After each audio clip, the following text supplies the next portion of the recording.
السلام عليكم ورحمة الله وبركاته. أعوذ بالله السميع العليم من الشيطان الرجيم. بسم الله الرحمن الرحيم.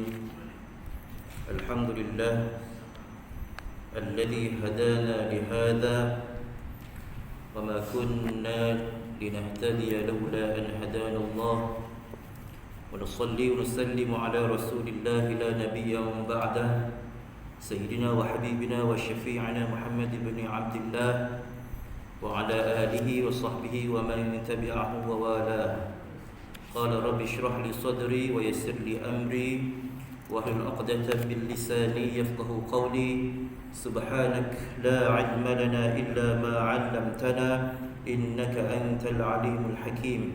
اللهم آت نفوسنا تقواها وزكها أنت خير من زكاها أنت وليها مولاها. اللهم افتح علينا حكمتك وانشر علينا من خزائن رحمتك يا أرحم الراحمين. رب يسر ولا تعسر، رب تمم بالخير.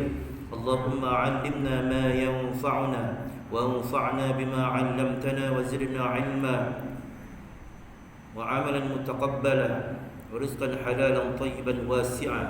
اللهم أخرجنا من ظلمات الجهل وأكرمنا بمعرفة العلم وأحسن أخلاقنا بالحلم، آمين يا رب العالمين. قال الله تعالى في كتابه الكريم بعد أن أقول أعوذ بالله من الشيطان الرجيم، بسم الله الرحمن الرحيم. ألف لام ميم، ذلك الكتاب لا ريب فيه هدى للمتقين. صدق الله العظيم. Dan Allah Subhanahu wa taala dalam awal surah Al-Baqarah, Alif Lam Mim, inilah kitab yang tidak ada keraguan di dalamnya, petunjuk bagi orang-orang yang bertakwa. An Abi Umamah Al-Bahili radhiyallahu anhu qala qala Rasulullah sallallahu alaihi wasallam, Iqra'ul Qur'an fa innahu ya'ti yaumal qiyamati syafi'an li ashabihi. Kata Nabi sallallahu alaihi wasallam dari Abu Umamah Al-Bahili, bacalah Al-Quran kerana ia akan datang pada hari kiamat membawa syafaat terhadap golongannya.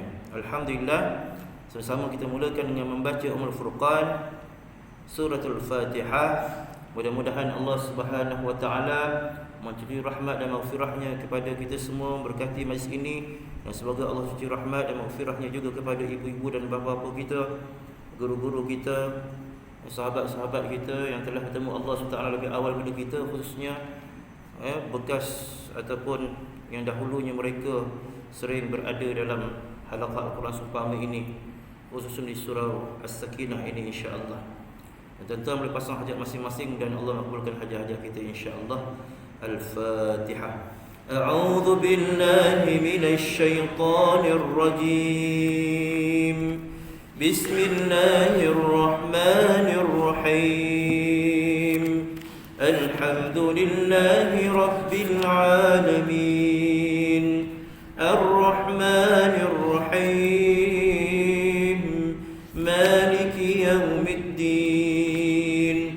Iyyaka na'budu wa iyyaka nasta'in. Ihdinas siratal mustaqim. Siratal ladzina an'amta 'alaihim ghairil maghdubi 'alaihim waladdallin. Amin. Yang saya muliakan Tuan Imam, Tuan Bilal, Tuan Kuasa Surau As-Sakinah, Tuan Pulau Indah, tuan-tuan haji, hadirin yang mudah-mudahan kita semua dirahmati dan diberkati oleh Allah Subhanahu wa taala. Alhamdulillah, kita rafakkan setinggi-tinggi rasa kesyukuran kepada Allah Subhanahu wa taala kerana pada hari ini, di malam yang mulia ini, dapat kita bersama-sama berada dalam halaqah Al-Quran, di tempat yang sangat mulia, di dalam rumah Allah Subhanahu wa taala ini. Mudah-mudahan Allah Subhanahu wa taala memberikan kepada kita segenap keberkatan dalam kehidupan kita, kerana kita memuliakan satu masa daripada masa-masa yang kita ada, yang kadang kita sering dalam kesibukan, kita suka dan sudi untuk memperuntukkan sedikit masa untuk melihat ayat-ayat Allah Subhanahu wa taala, ayat-ayat cinta Allah Subhanahu wa taala, ayat-ayat menandakan kasih sayang Allah Subhanahu wa taala kepada kita, menunjukkan Allah Subhanahu wa taala tak tinggalkan kita terkapai-kapai hidup di atas muka bumi ini, tetapi Allah SWT beri kepada kita manual untuk kehidupan kita di dunia ini, semata-mata untuk kita nanti mampu untuk kembali kepada Allah Subhanahu wa taala dalam keadaan Allah redha, redha dan mirdai radhiyallahu anhum wa radu anhu dzalika liman khasyiya rabbah. Itulah ciri-ciri orang yang takutkan kepada Allah Subhanahu wa taala. Disebut dalam hujung suratul Bayyinah. Jadi tuan-tuan rahmati Allah Subhanahu wa taala, pada kali yang lepas kita terlihat ayat-ayat Allah Subhanahu wa taala sehingga ayat yang ke-13 dari suratul Buruj.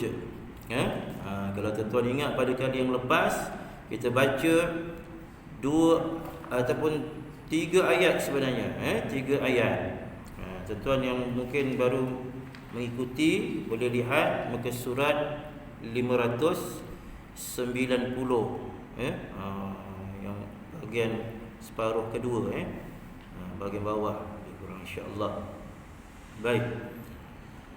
Jadi pada kali yang lepas kita telah lihat intisari, bacaan bertajwid. Kemudian intisari ayat yang ke-11, ayat yang ke-12, ayat ke-13 tak sempat lagi.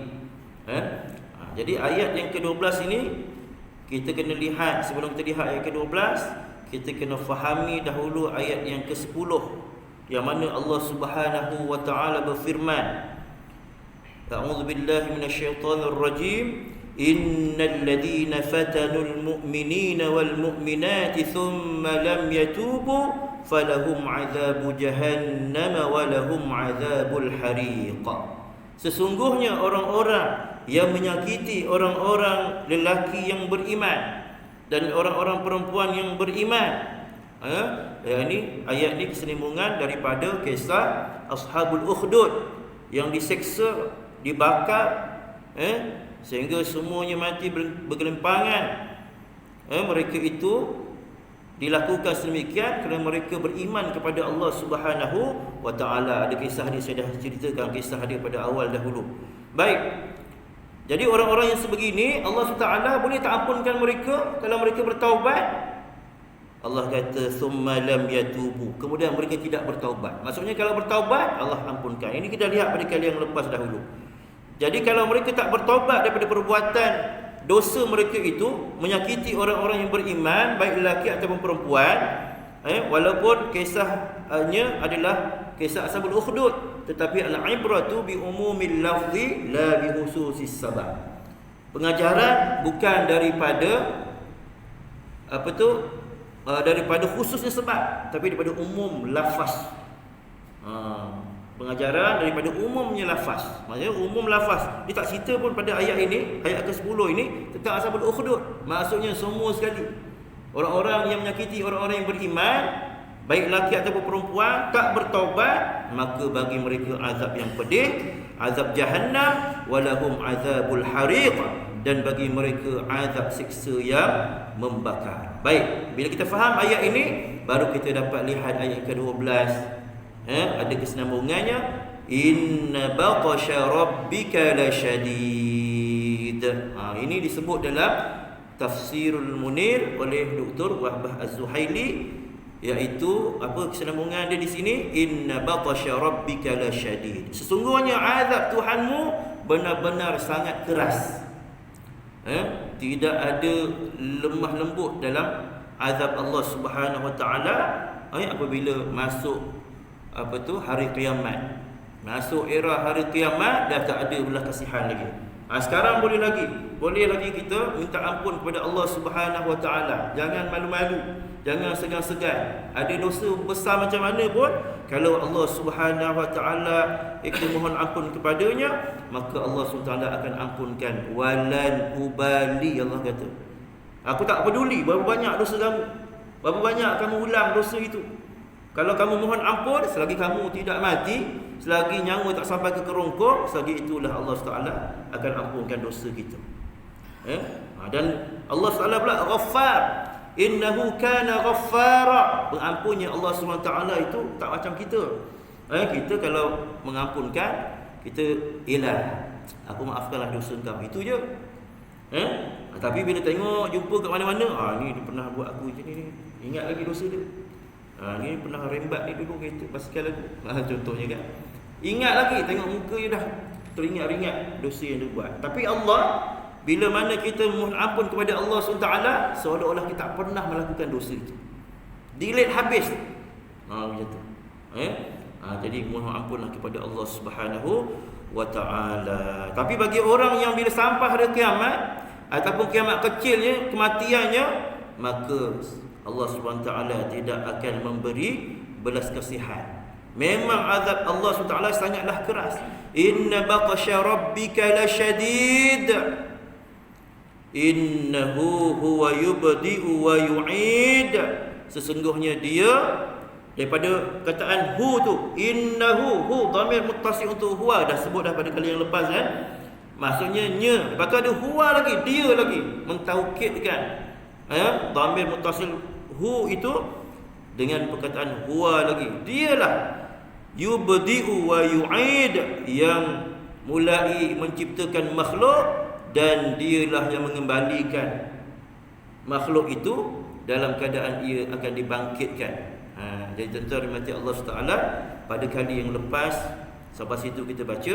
Hari ini kita lihat ayat seterusnya, ayat yang ke-14 insya-Allah. Kita mulakan dengan ta'awudz dan basmalah. A'udzu billahi minasy syaithanir rajim. Sila. A'udzu billahi minasy syaithanir rajim. Bismillahirrahmanirrahim.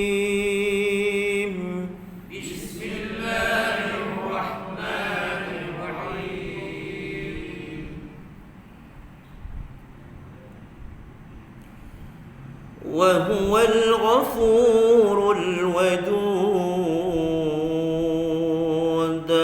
Okey, lihat satu persatu dulu. وهو wa infitah.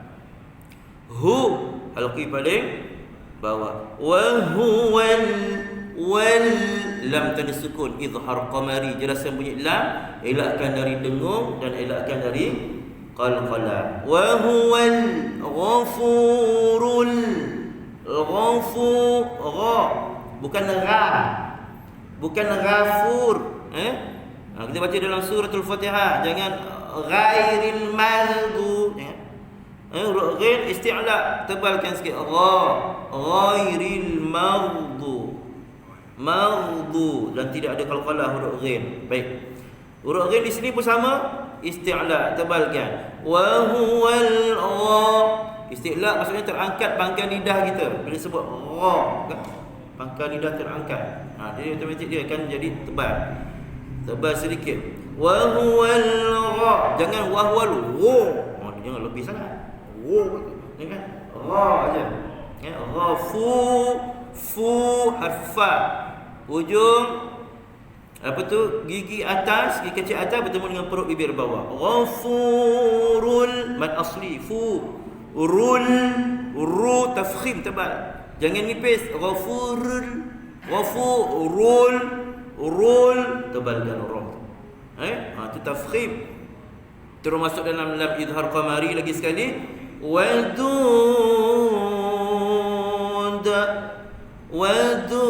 huruf dal, hujung lidah sentuh antara gusi dan gigi atas, ataupun hujung lidah sentuh pada pangkal gigi atas.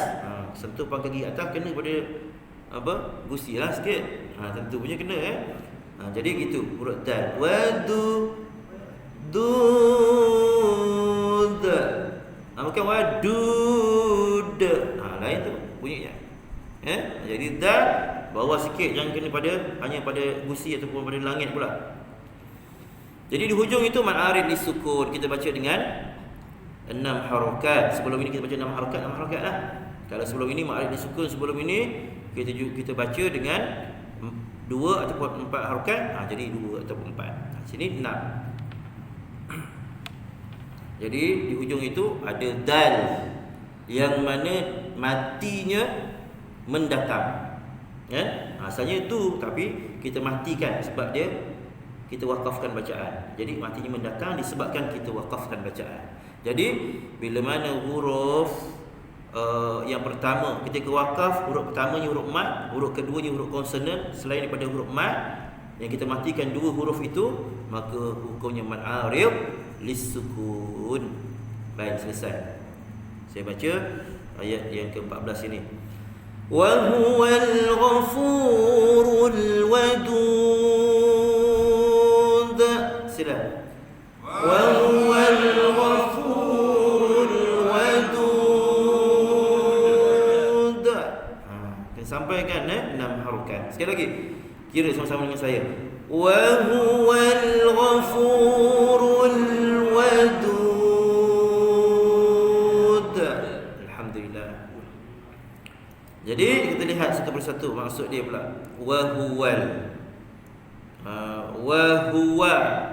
Wa dan huwa dia untuk muzakkar. Dia untuk muzakkar lah. Jadi siapa dia kat situ? Iaitulah Allah Subhanahu wa ta'ala Al-Ghafur, yang Maha Pengampun. Ghafur, sirah mubalaghah tu, fa'ul. Maksudnya sangat pengampun, Maha Pengampun. Tak ada yang boleh mengatasi pengampunan Allah Subhanahu wa ta'ala seperti yang saya sebutkan tadi. Kemudian Al-Wadud, lagi Maha Pengasih pula. Maha Pengampun lagi Maha Pengasih pula. Itulah sifat Allah Subhanahu wa ta'ala. Jadi terhormati Allah Subhanahu wa ta'ala. Kalau kita lihat dalam Tafsirul Munir, Dr. Wahbah Zuhaili kata, kemudian Allah SWT menguatkan lagi penegasannya dengan firman-Nya bermaksud sesungguhnya dialah. Ini ayat yang ke-14, ayat yang ke-14. Baik. Seterusnya Allah menegaskan tentang janji-janji baik. Wa'ad dengan menyatakan 5 sifat yang menggambarkan keagungannya dan kehebatannya. Selepas ni, selepas ayat ke-13, ayat ke-14 ni dia sebut apa? 5 sifat Allah Subhanahu wa ta'ala. Sifat pertama dan kedua, dialah yang Maha Pengampun lagi Maha Pengasih. Iaitu sesungguhnya Allah Subhanahu wa ta'ala suka mengurniakan keampunan terhadap dosa-dosa hamba-Nya yang beriman bila mana mereka bertaubat dan kembali kepadanya. Suka Allah SWT tu. Sebab itu kadang-kadang kita ini bagi orang yang beriman terutamanya, Allah SWT uji kita dengan ujian-ujian. Kadang sakit, kadang-kadang diberi kemalangan dan sebagainya.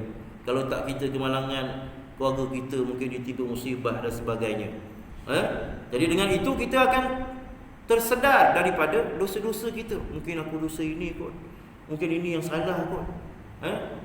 Mana yang kurang itu kita mohon kepada Allah Subhanahu Wa Taala pengampunan. Itu tujuannya. Salah satu bertujuan Allah beri kepada kita ujian-ujian. Jadi sebab apa? Sebab Allah suka kita mohon ampun kepada Dia, mengadu kepada Dia, merintih kepada Dia. Memang itulah fitrah kita. Manusia ini memang sifat kita, fitrah kita bertuhan. Nak merintih kepada Tuhan kita. Sebab itu Allah kuatkan lagi rasa bertuhannya kita ini dengan Allah berikan ujian-ujian kepada kita. Dia mengampuni dosa orang yang bertaubat dan tunduk kepadanya. Walau bagaimana sekalipun dosa tersebut, sama ada besar maupun kecil, Allah SWT juga amat menyayangi dan amat mengasihi orang yang mentaatinya di kalangan para wali-walinya. Wali-walinya ni bukannya wali songo tu. Wali-walinya maknanya orang-orang yang beriman, orang-orang yang sentiasa mendukung agama Allah Subhanahu Wa Taala. Orang-orang yang datang ke surau, ke masjid ni, mudah-mudahan jadi sebahagian daripada pembantu-pembantu Allah Subhanahu Wa Taala, pembantu-pembantu agama Allah Subhanahu Wa Taala. Kena gitu. Itu wali-wali maknanya pelindung agama Allah Subhanahu Wa Taala. Pembantu kepada agama Allah Subhanahu Wa Taala.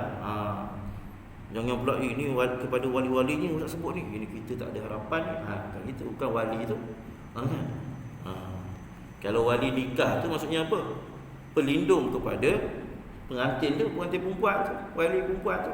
Kan? Pelindung, penjaga dia. Itu maksud wali pula. Kita tengok pada situasi lah. Di sini wali-wali, para wali Allah SWT maksudnya adalah membantu kepada agama Allah Subhanahu Wa Taala. Jadi kita bagi orang yang beriman ni mesti ada rasa untuk membantu agama Allah SWT. Rasa terpanggil. Kan? Surau buat gotong royong contohnya. Dia cepat-cepat datang. Cepat-cepat rasa terpanggil nak datang. Ini aku punya kerja ni. Itu rasa gitu. Ya, ini JK punya tak ada harapan. Kan? Ini JK punya tugas ni aku tak ada harapan, tak ada apa? Tak ada pot lah. Malah ambil pot gitu. Itu tak kenalah macam tu. Sebab apa? Tanggungjawab untuk sama-sama menjaga kebersihan, keceriaan kawasan rumah Allah SWT ini semua sekali orang-orang yang beriman. Itu salah satu daripada contohnya. Baik. Allah SWT menyampaikan ganjarannya kepada golongan yang mentaatinya dalam bentuk yang paling lumayan dan sempurna. Sebagaimana firman-Nya bermaksud, Dia yakni Allah mencintai mereka. Wa huwal ghafurul wadud. Dalam surah Maidah juga disebut begitu. Ayat 54, atau dengan maksud yang dicintai sebagaimana firman-Nya dan mereka mencintainya. Surah Maidah ayat 54. Jadi dua sifat kita dah lihat, sifat Allah Subhanahu Wa Taala dalam ayat yang ke-14 diuraikan dalam suratul Buruj ini. Baik. Jadi tuan-tuan mati Allah Subhanahu Wa Taala, kita teruskan lagi melihat ayat yang ke-15. Baik, kita perhatikan pada ayat ke-15, hafizan mesti pastikan bunyi dia hujung lidah kita sentuh pada hujung gigi atas. Bukan zu. Terus masuk pada lam sana, zul tanpa mat. Waw alif tu tak dibaca. Terus masuk lam tanpa panjang. Zul. Huruf zal tadi lembut, okey. Kemudian bagi depan muncungkan bibir, zu kan. Terus masuk pada lam jangan terus muncung, jangan zul gitu. Zul buka. Lam tu kena infitah, sifat la kena buka. Jadi zul arshil majid. Zul arshil, huruf ain pertengahan kerongkong. Masuk ra, tafkhim tebalkan. Sedikit kita muncungkan, kuncukkan bibir. Jadi tebal. Jangan buka gitu jadi nipis. Gitu ini video. Kalau tuan-tuan tengok video ni nanti kan boleh ulang kaji dia. Ada saya buat sedikit rakaman untuk dimasukkan dalam YouTube. Itu tuan boleh tengok nanti. Ni dekat ni. Boleh nampak betul ni muncung ke tak muncung, lidah kat mana semua kan. Ini betul-betul musyafahah ni. Kaedah Jibril disebut sebagai talaqi wal musyafahah. Itu betul-betul tu belajar berdepan tu, tengok mulut kan. Anak murid tengok mulut guru tengok mulut anak murid, bibir dia, lidah kat mana apa semua. Itu betul talaqi musyafahah. Ini talaqi musyafahah juga, tapi versi PKP lah. Jauh-jauh gitu kan. Baik, tak apalah. Jadi tuan-tuan kalau nak ulang kaji boleh tengok. Banyaklah video saya hantar dalam nak belajar bahasa Arab pun ada sikit-sikit lah. Tapi sekolah punya lah. Baik, tuan-tuan macam Allah Subhanahu Wa Taala. Sambung lagi. Tu infitah, ra tafkhim. Gitu. Dzul arshil majid. Shi. Ini sifat huruf shi tafashi. Jadi lidah ni dia punya makhraj huruf shin ni atas lidah, pertengahan atas lidah, bahagian tepi. Dia keluar gitu Shil terus masuk lam. Yang ni senang aja, huruf shi bari bawah, huruf shin bari bawah pun kita baca dengan infitah juga. Shi kan. Shil la pun begitu juga infitah, tanpa qalqalah, tanpa tanpa dengung lam itu. Jadi kena izharkan. Dan kedua-duanya pada awal tadi zul lam tanda mati, izhar qamari, shil juga izhar qamari. Dua-dua elak dari dengung dan elakkan dari qalqalah. Zul arshil majid. Kalau orang suka qalqalah ni semua qalqalah dia ra pun qalqalah kan. Zul arshil majid. Semua qalqalah. Yang betul satu je. Yang ujung tu dal. Huruf dal je qalqalah sebenarnya. Yang lain tak ada. Baik arshil izhar qamari majid. Sama huruf dal, hujung lidah sentuh antara gusi dan gigi atas. Jadi 6 harakat juga ma'arif lisukun. Jadi saya dah terangkan ma'arif lisukun pada ayat yang ke-14 tadi. Jadi di sini pun sama juga. Jadi sama-sama dengar dan baca insya-Allah.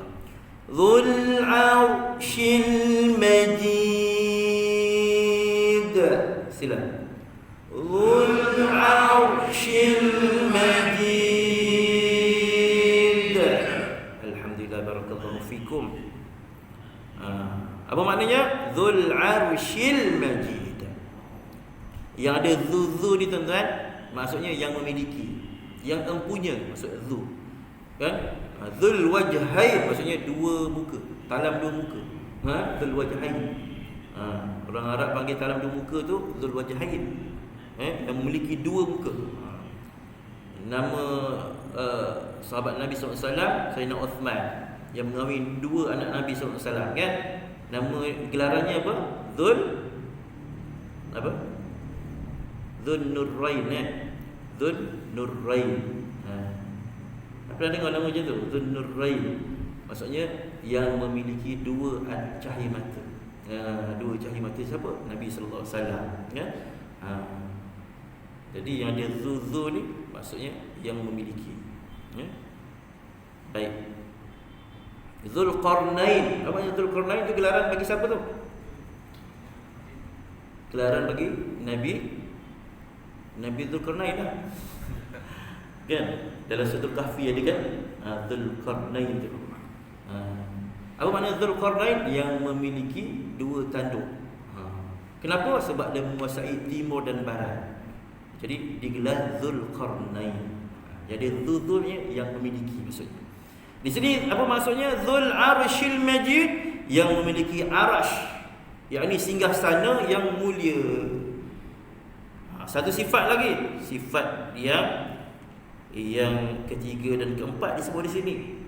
Kata apa tu Dr. Wahbah Zuhaili. Kita lihat apa pembahasan dia. Iaitu Allah Taala Tuhan arash yang agung, yang tinggi di kalangan segala makhluk, yang memiliki kerajaan dan kekuasaan, yang maha agung, mulia, lagi maha tinggi, Tuhan yang maha sempurna kemuliaan dan kelebihannya, yang paling lengkap tingginya, paling lengkap ketinggian dan kesuciannya. Tu dia. Jadi kat sini dia sebut sifat ketiga dan keempat. Maksudnya yang memiliki arash itu, yang maha agung satu, yang mulia kat situ. Jadi disebut kat situ Majid Arshil, Majidul Arshi satu, kemudian Majid yang mulia. Jadi kedua lah situ. Dua sifat Allah Taala. Yang pertama tadi Ghafur, pengampun, Wadud, maha pengasih. Ketiga Dzul Arshi, yang memiliki arash yang agung. Arash ni maksudnya tempat yang paling mulia dalam alam ini. Dialah pemiliknya, iaitulah Allah Subhanahu wa taala. Kemudian sifat yang keempat Majid, dia sendiri yang paling mulia. Baik. Jadi tuan-tuan mati Allah SWT, sama lagi ayat yang seterusnya, ayat yang ke-16. Baik. Cuba tengok huruf ain tu, ada sabdu tu. Perhatikan, kena masukkan fa masuk ain, pertengahan kerongkong. Fa'alul lima yurid. Fa'alul lima. Huruf ain masukkan, Tangan kerongkong jangan di hidung. Huruf ain bukan kat hidung. Sekira kalau kita tutup hidung, bunyi dia tidak terjejas huruf ain ni. Kalau tutup hidung bunyi fa, itu huruf kat hidung. Tapi fa, boleh jadi huruf ain. Boleh test masing-masing. Kalau segan kat rumah nanti lah. Segan tu nak tutup hidung ni, Ustaz tengok macam ni. Yang takut kamera ni tak tajuk ke sana. Baik. Jadi man asli'a tu fa'alul lima. Tuan-tuan lihat pada tanwin tu, tanwin bentuknya 99 bentuknya, bentuk macam 99. Tanwin pada depan ni kadang bentuk 69, kadang bentuk 99. Kalau bentuk 69 kita kena baca dengan jelas izhar lun. Tapi kalau bentuk 99 ni kena cepat-cepat tengok depan huruf apa. Sudah tentu bukan huruf hamzah, ha, ain, ha, ghain, kha, bukan. Selain daripada itu. Bukan izhar maksudnya. Dan di sini kita lihat huruf lam, jadi masukkan bunyi tanwin. Bunyi tanwin ni bunyi apa tuan-tuan sebenarnya? Ceteka. Bunyi tanwin tu bunyi apa? Bunyi nun. Bunyi tanwin tu maknanya nun. Tanwin tu daripada perkataan nun. Nunun, tanwinun. Maknanya menunkan bunyi. Asalnya tanwin kita kena bunyikan nun. Daripada lu jadi lun. Kan bunyi nun tu. Betul kan? Jadi begitu maksud dia. Jadi bunyi nun pada tanwin tu tak boleh ada kalau bentuk tanwin dia 99. Kalau baris atas tegak, tak boleh bunyikan lan. Kalau baris bawah tegak pun tak boleh bunyikan lin, tak boleh bunyikan nun. Kena tengok depan dia cepat-cepat. Di sini huruf lam, maka hukumnya idgham, masukkan dalam lam, lul terus. Huruf nun langsung tak ada, jangan fa'alun lima, bunyi juga nun. Jangan, tak bunyi langsung nun. Bunyi tanwin tu tak ada langsung bunyi, terus masuk lam. Fa'alun lima, lul lima, idgham masuk lam bila gunnah, tak dengung. Balas saja. Fa'alun lima yurid, lul lima, man asli yurid. Huruf ra pada bawah tarkik. Tarkik maksudnya apa tuan-tuan? Buka. Senyum sikit rid. Jangan rid muncung juga. Jangan. Buka. Rid. Yang kena muncul bila ra pada atas ditebas sikit. Ra. Ru. Dah tentulah bagi depan. Bagi bawah ri.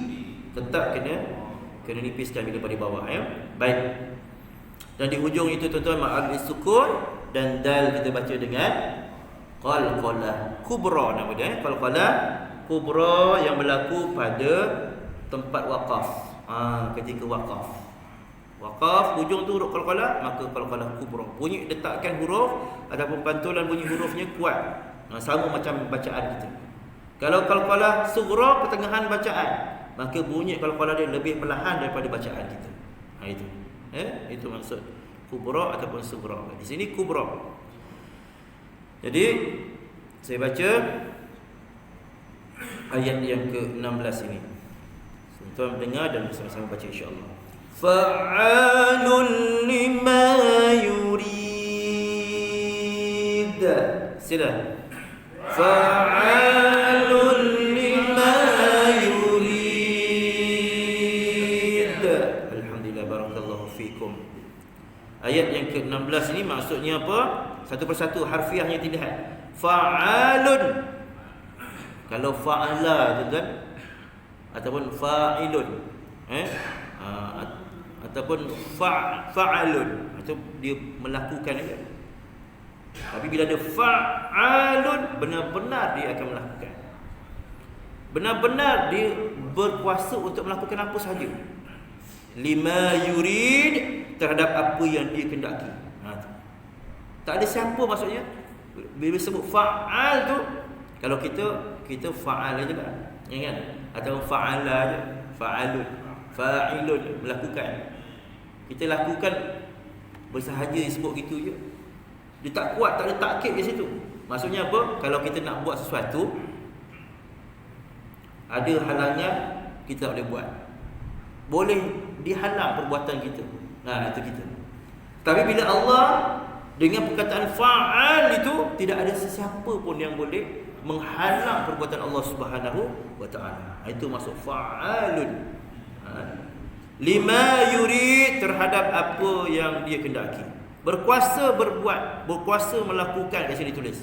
Fa'al maksudnya berkuasa berbuat apa yang dia kendaki untuk dia buat, untuk dia lakukan. Itu rahmat Allah Subhanahu wa taala. Jadi kita lihat Dr. Wahbah Zuhairi sebut dalam tafsir Munir, apa dia kata? Allah SWT mempunyai kudrat yang mutlak untuk melakukan apa yang dikenakinya. Apabila dia ingin melakukan sesuatu, tiada yang dapat menghalang ketetapannya dan tiada yang boleh mempersoalkan apa yang dilakukannya demi keagungan dan kekuatannya. Tak ada siapa yang boleh mempertikaikan perbuatan Allah Subhanahu taala. Allah nak letak hukum apa-apa pun dalam Al-Quran, kita tak boleh nak pertikai sebenarnya. Sebagai hamba Allah SWT, pertikai akan hukum Allah Subhanahu Wa Taala satu dosa. Seolah-olah kita tidak mengiktiraf ilmu Allah SWT, tak mengiktiraf kekuasaan Allah SWT, kebijaksanaan Allah SWT. Semua kita tak iktiraf. Tak berimanlah kita kepada Allah SWT maksudnya. Itu maksudnya. Jadi apa yang Allah SWT tetapkan, kita kena ikut je, redha. Begitu juga apa yang Allah tentukan terhadap diri kita. Ada ujian-ujian yang Allah beri kepada kita, qada dan qadar Allah Subhanahu Wa Taala timpa kepada kita, kena penyakit dan sebagainya, kemalangan, malapetaka, bencana dan sebagainya, redha kerana itu ketentuan Allah Subhanahu Wa Taala. Itu sifat orang yang beriman. Walaupun dalam keadaan kita berdoa kepada Allah Taala untuk Allah jauhkan daripada malapetaka dan sebagainya. Tapi bila dah ditetapkan kita kena, dah ditentukan kita ditimpa apa-apa sahaja yang Allah Taala timpakan kepada kita, maka kita kena redha akan qada dan qadar Allah SWT. Itu orang yang beriman.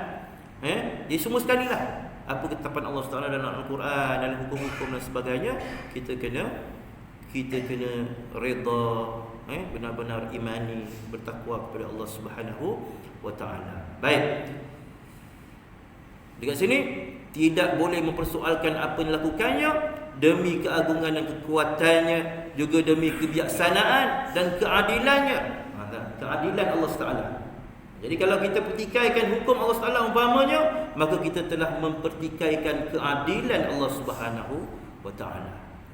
Apabila dia ingin menghapuskan golongan yang zalim lagi degil, dan sebaliknya menolong golongan yang beriman dan percaya, nescaya dia akan melaksanakannya tanpa dapat dilemahkan oleh sesiapa, baik di bumi maupun di langit, dan tiada juga penghalang yang dapat menghalang kehendak Allah Subhanahu wa taala. Jadi berapa sifat semua tuan-tuan? 5 sifat. Sifat yang kelima, fa'alun lima yurid. Habislah. Allah memperkenalkan dirinya kepada kita orang-orang yang beriman ini akan sifat-sifatnya agar kita mengenali Allah Subhanahu wa taala. Jadi mudah-mudahan sedikit sebanyak kita telah mengenali Allah Subhanahu wa taala, kenal siapa kita.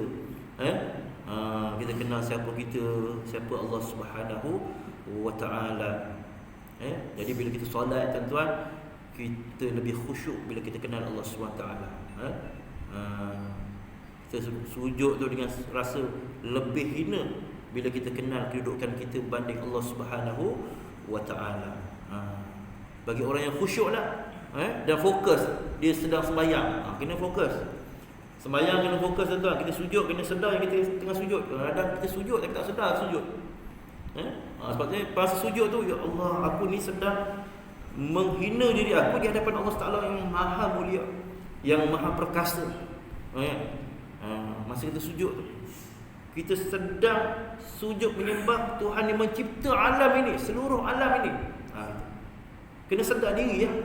Sedar perbuatan kita dalam solat kita, rukuk kita, kita baca ayat-ayat Allah SWT dalam qiyam kita, baca surah Al-Fatihah yang kita baca sebagai rukun itu kena faham supaya kita dapat benar-benar menjiwai apa yang kita baca. Itu tu rahmati Allah Subhanahu wa taala. Sempat lagi tak ni? Ada lagi lebih kurang 6 minit lagi ni, Baik, kita lihat sedikit perihal golongan orang-orang kafir itu. Seterusnya Allah Taala menyatakan tentang golongan orang-orang kafir dan sebagainya untuk menenangkan Nabi SAW dan kisah Fir'aun zaman lampau dan Samud dari zaman sebelum itu. Jadi kita lihat ayat seterusnya. Ayat yang ke-17. Hal ataka hadithul junud. Hal ruha al-ki paling bawah. Hal lam tidak ada qalqalah, ya, jangan hal ataka. Hal ataka atata huruf ta ni sama dengan dal.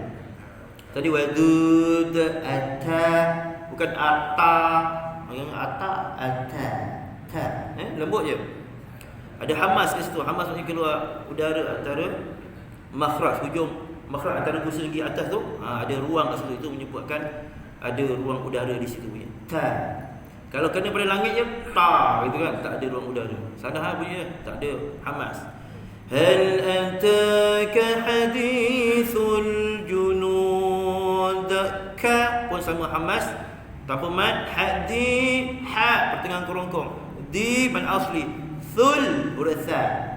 Ujung lidah serta hujung gigi atas. Hadithul thul, jangan hadisul, itu huruf sin. Hadithul junud, lam tanda sukun izhar qamari. Junud jim, biasa jim huruf j tu. Nun man asli kalau kita sambung, tapi kita berhenti pada dua huruf. Satu huruf mad, yang kedua huruf selain daripada huruf mad kita matikan kerana waqaf, maka hukumnya mad arid disukun. Baik, kita baca 6 harokat tadi, maka di sini pun kita baca 6 harokat. Saya baca, tentang perhatikan dan sama-sama baca. Hal ataka hadithul junud. Sila. Hal ataka hadithul junud. Alhamdulillah, barakallahu fikum. Hal adakah? Belajar bahasa Arab sikit. Hal maksudnya adakah? Hal ataka, ata telah datang. Hal ataka, ka maksudnya anta. Adakah telah datang kepada engkau wahai Muhammad? Ataupun adakah datang perkhabaran kepadamu wahai Muhammad, macam tu maksudnya. Ataupun adakah kamu telah ketahui wahai Muhammad hadithul junud, berita yakni tentang tentera orang-orang kafir itu. Tentera orang-orang yang kafir itu. Baik, terus ayat yang seterusnya. Junud tu tentera apa? Orang kafir yang mana satu dimasukkan? Iaitulah huraiannya pada ayat ke-18. Sambung lagi. Fir huruf ra. Tarqiq. Jangan di fiu gitu. Fir bukan fir, nipis. Kemudian huruf ain dari atas a. Fir'au masuk waw, lin. Sifat bunyi itu lin, maksudnya lembut, lunak, Fir'auna wa na pendek, wa thamud, wa hafutha. Sekali lagi, thamud man arid disukun. Makna sukun saya tak perlu untuk saya huraikan lagi lah. Banyak kali jumpa dah. Kita baca 6 harakat juga sama macam sebelum ini. Jadi tuan-tuan perhatikan huruf ra tu jangan baca dengan tebal. Fil gitu dengan fiu. Fil. Macam mana tuan-tuan baca baris bawah? Fi tu, fi. Macam itulah tuan-tuan masuk ke ra tanpa berubah bentuk bibir. Fil. Itu. Baik. Fir'auna wa thamud.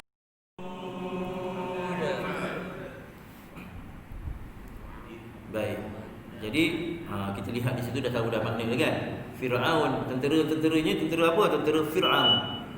Wa thamud dan tentera yang berada ataupun dalam kalangan kaum Samud. Nanti insya-Allah pada minggu hadapan kita lihat apa kisahnya tentang Firaun dan Samud ini. Jadi cukup sekadar itu tuan-tuan, minta maaf kalau silap saya. Mudah-mudahan apa yang sedikit ini dapat kita manfaatkan, dapat kita mengambil tibar dan kita jadikan pengajaran dalam kehidupan kita. Bacaan ini bacaan yang mudah-mudahan boleh perbaiki bacaan kita pada bacaan Al-Quran kita sehari-hari, insya-Allah. Kita tangguhkan dengan doa dan tasbih kafarah. Bismillahirrahmanirrahim. Allahumma arhamna bil Qur'an waj'alhu lana imaman wa nuran wa hudan wa rahmah.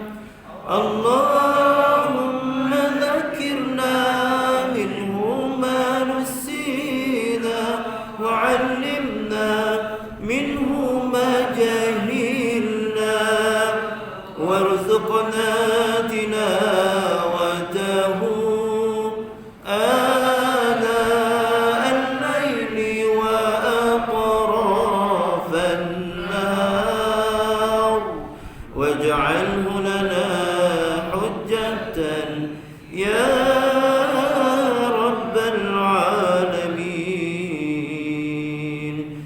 Subhanakallahumma wa bihamdika nashhadu an la ilaha illa anta nastaghfiruka wa natubu ilaik. Wa sallallahu ala sayyidina Muhammadin wa ala alihi wa sahbihi wa sallam. Walhamdulillahi rabbil alamin. Wabillahi hidayah wa taufiq. Wassalamualaikum warahmatullahi wabarakatuh.